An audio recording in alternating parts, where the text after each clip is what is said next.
Hey everyone, I hope you're doing well. Today we are going to be talking about our hip flexors.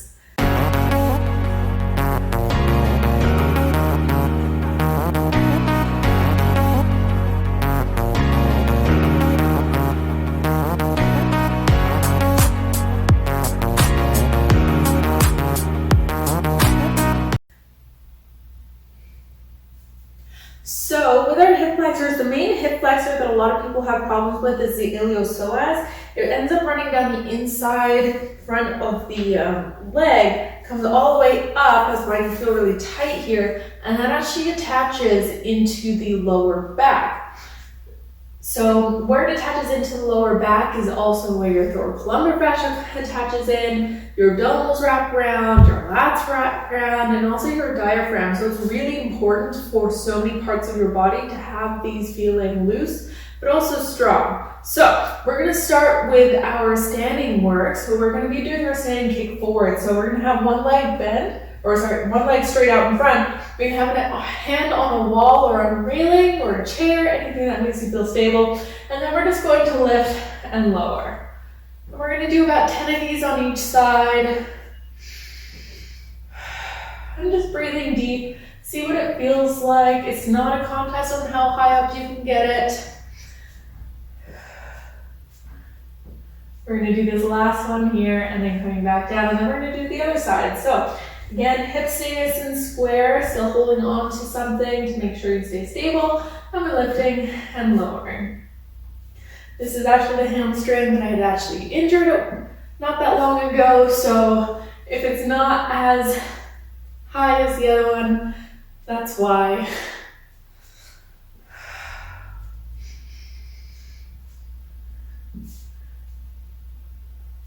Last one here and coming all the way in. So then we're going to go backwards. We're going to have a slight bend forward. If you are using a chair, you can move it out in front.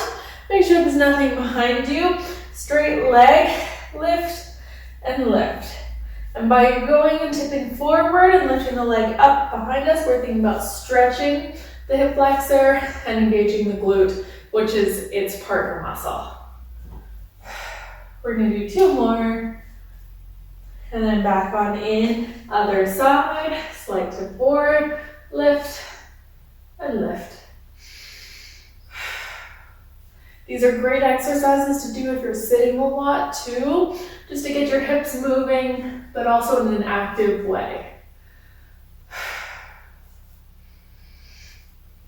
We're gonna do two more here, and back on in. Nice. So then we're gonna go into a deep squat.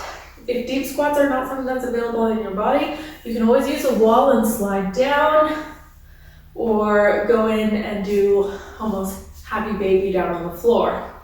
So feet are going to be wider than hip distance apart, just slightly, and then we're going to be coming down into that deep squat. And while we're here, we're just going to be shifting backwards and forwards.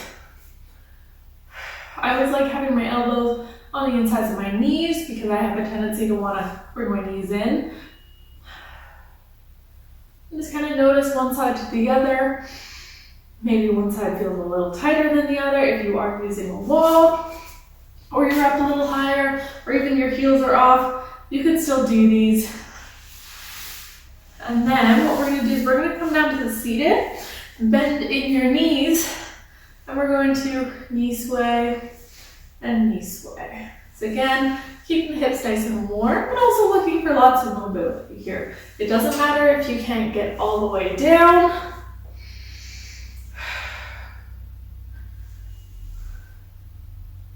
Nice. We're going to do this last one here, then coming back on in. So then we're going to go to a lunge. So we're going to come and bring one foot out in front. We're going to do a high lunge first, so the other foot's going to be back. And while you're here, if you need to use your leg for support, do so, but try not to lean on it. But what we're trying to do is really reach through our heel, squeezing this glute, and almost drive our hips down and forward, and you'll find a big stretch and a big opening through the front of the hip. If you want to make it bigger, you could think about lifting your chest and looking up a little higher, as well as still driving the hip down.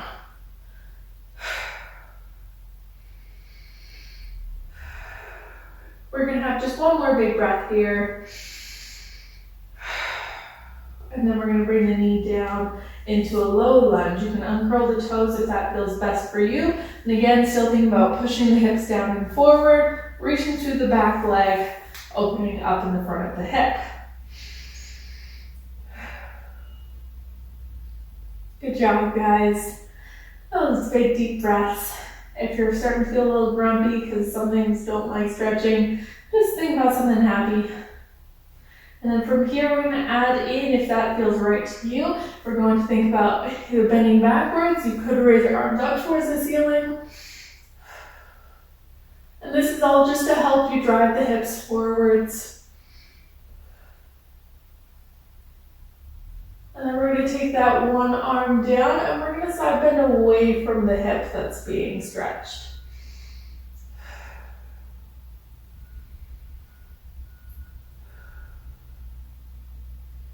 We're going to have one last big breath here.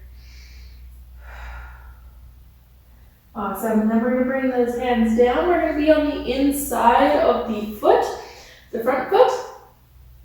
And really reaching through the crown of your head, feel nice and long, but also reaching back through that back leg. If you want to make it bigger, you can lower yourself down onto your elbows, really reaching through the crown of your head still. So it's not a hunchy movement, it's still a lengthening motion.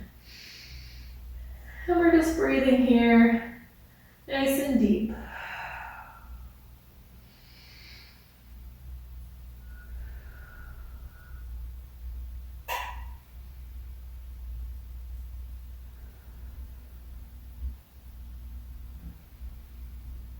And then when you're ready, you're going to carefully walk those hands in. You can either step yourself back up into your lunge, step the legs together, and switch here, or just come up to standing, and then switch legs into your high lunge. So high lunge on that other leg, really reaching back through the heel, driving the hips down and forward, and lifting up in the chest. We're going to have 3 breaths here.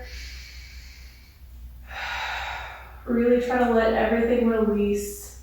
Feel the muscles engage.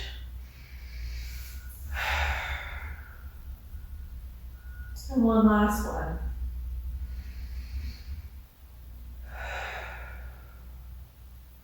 Bringing the knee down, uncurling your toes, still driving the hips forward.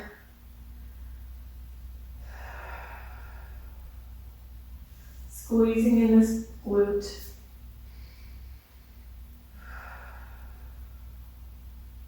And then we're going to add in the arm lift and back bend if that's right for you. If not, just stay in that regular low lunge.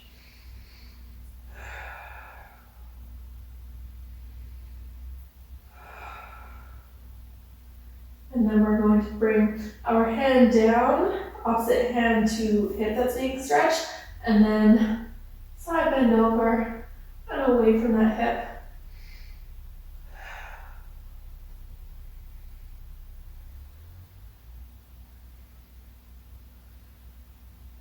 Last big breath here. And then bring the hands down onto the inside of the front leg. And either reaching through the crown of your head, reaching through that back leg here, or if you want to make it bigger, soften the elbows or come down onto the elbows and totally.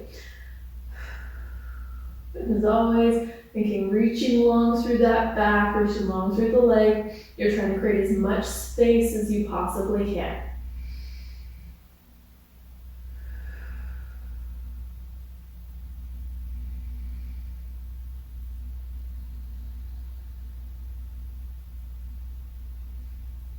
And have one last big breath here, guys. And you're going to carefully walk your hands in. We're going to come into a seated position here. And we're just going to take those hip flexors that are all nice and stretched out and give them just a little bit of extra work. So with this motion, if you wanted to make it any sort of bigger, you can always put a block in. I've got one here. You do not need a block, it's just something to kind of measure. So you could have your hands either behind you for beginners, or if you find sitting up straight on the floor is difficult, or you could have them out in front. I'll move backwards just a little bit. Have them out in front. You could just tip yourself back against the wall if you really needed to, or if you want it to be harder, lean yourself forward and do the movement here. So we're going to reach through your toes. We're lifting the leg up. We're putting it on the other side of the block or your invisible block. It also doesn't have to be a block. It could literally be anything, your water bottle, a can, cat. If your cat likes sleeping on your mat, I know mine does. The fun thing about a block is there's 3 different levels. You can have it nice and low and back. You can have it a little higher, all the way over and back, or you can have it up super high. Let's see if I can knock this over. And all the way back. And then we're gonna switch sides. So again, going over and back, and just lifting in the leg. Notice which leg feels a little tighter. Maybe which leg feels like your quads gripping a little more. Maybe one leg you want to hunch more than the other.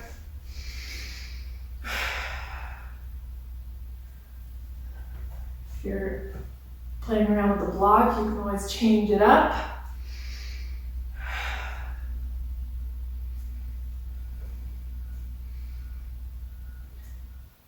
We're gonna do 2 more here. I'm gonna try for the highest one on this hard leg for me. My back's wanting to round a bit here, so gotta reset, maybe use my hands. And then coming all the way on back. Awesome, so you can move that block out of the way if you do have one. If you're not, awesome. And then we're just going to go into a wide knee position here. So knees are gonna be nice and wide. You're gonna come down onto your elbows, a little bit of a groin stretch, and you're gonna sit your hips back. I always like my toes pointing towards each other because that's where I feel like my knees are most supported and it's most comfortable for them. If you were practiced in yoga, you'd have your feet out flexed to the outside. That's totally cool too. It's just different modality, different teaching.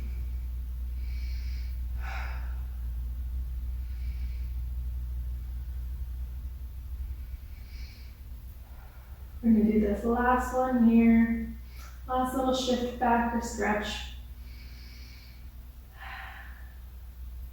And then we're gonna bring the knees in just a little closer, toes are pointed together, and then we're just gonna have a quick child's pose here. So nice and wide knee. And just let it all relax.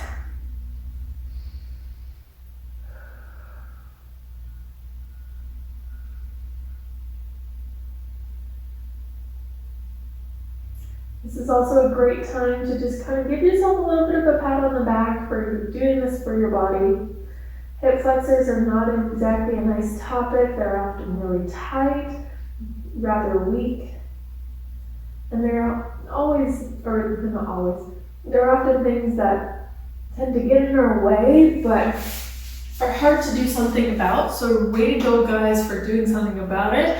I am applauding you from this side of your screen, and I hope that they are feeling better, looser, alive, and just downright good.